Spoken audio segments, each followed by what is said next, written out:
In this lesson, let's stop and take a look at paragraph text.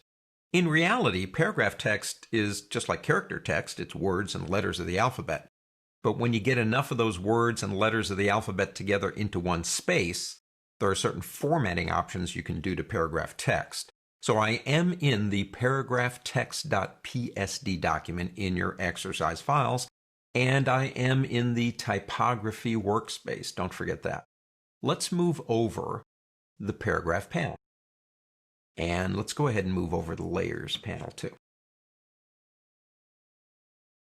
Pick up your type tool. But this time we're not just going to click and type. We're going to do this. We're going to get somewhere, click and drag.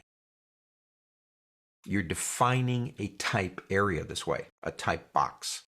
Now let's go ahead and change to a different font really quick. I'm going to use Minium Pro, and I'm going to make that font a little bit smaller, like about 18 point. What I want to do is begin typing a couple of paragraphs, but I don't think you want to wait for me to do that. So there's a new feature in 6 that's kind of nice. If you're just playing around with formatting text and you don't really care what the words are yet, go up to the word type on the pull-down menu and go down to paste lorem ipsum text. And it will be more than glad to put that in for you just like that. Now, once it's there, you say, well, why would you use this? Well, we use something like this for a couple of reasons. Number one, we just kind of want to play around with some fonts. We don't really need the words. We need some letters of the alphabet that we can manipulate, decide what we like. Another one is when I'm working with my clients. The worst thing you can do sometimes if you want them to look at the form, if you want them to see it and say, well, what do you think about the way this looks? And what do you think about this font? If it's actually stuff they can read, they're going to be more distracted by reading it than they are in looking at the form. So there's a lot of reasons we use this. InDesign has this very same feature. I love it. Let's go ahead and select everything up front. Now that's Control A.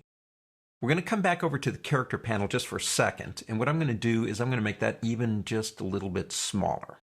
Let's take that down to about 14, something like that. Okay. Now, the sed non right here, this is actually Latin. I'm going to get right here, and I'm going to press the Enter key right in front of SED, and that's going to give me another paragraph. So we actually have 2 paragraphs here. Now, if you want to, we can click here, press the Enter key, and come over and say go into type and do it all over again, paste it again. You can have as many of these as you want. So what I'm going to do is go ahead and click here. Now we've got 4 paragraphs that we can play around with. We can start looking at our paragraph panel. Now the panel itself has formatting options for the text up here. If we want to format the whole thing, let's look at that first. If I click this button, which is taking me back to my Move tool, and I make sure this layer is selected, I can format everything exactly at the same time. If you want to work on one paragraph at a time, you need to go back to the Type tool. Once we've done that, we can come back into the document and understand I don't have to select a paragraph to change it. I just have to be in it. So if I go to this one right here, the controls now only work in that paragraph. One of the biggest differences in paragraph and character control is the difference between the fact that characters must be selected if you want to change them. Paragraphs, well, you just have to be inside of it, that's all. You do have a button here to turn on or off hyphenization. Again, that would be dealing with whatever paragraph you're in, or if you press Control A, you can turn that off right here, and then we lose our hyphenization. Let's turn that back on again. You have options. Let's go back and just be inside one paragraph. You can push the left and right margins here. So if we go in here and say, well, I don't know, let's type in, say, 30 points, and then 30 on the other side. Well, maybe it's a quote. Maybe it's something that needs to be pushed in. And a lot of times we do that with quotes. If we come over here and maybe then select all of that text, we can then go into our character panel and maybe change that to italic. So we have, in a sense, an italicized quote, if that's something you want to do. One of my favorite things to do, though, are these 2 down here. Now, I'm going to select all the text because I want to change all the paragraphs. I want to push, add a little bit of space after each paragraph. So if I come in here, that's before, that's after. If I come in here, and let's say we type in about 10, and see what it does. it adds more space. Now this adds to readability, because if people can see the paragraphs where they begin and end, basically they have a better option of looking at it and feeling more comfortable as they're reading it. If it looks like one big lump of text with no paragraphs, it's kind of intimidating. So you have a lot of options, including, if you want to use this one too, we'll do it just on one paragraph, and that is indent the first line of every paragraph. Now I can type in a number, but anytime I go to one of these, if I want to, I can just drag, and I can go one way or the other.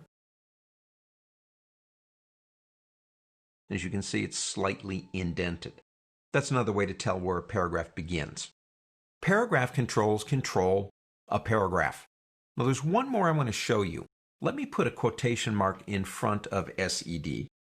So that would be like a quoted word. So SED, and we'll put it after this one right here. Close the quotes.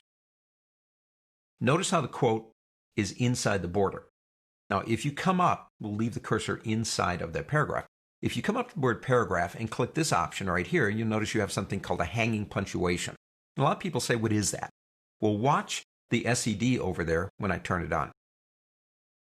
What it does is it pushes the quotation mark outside the boundary.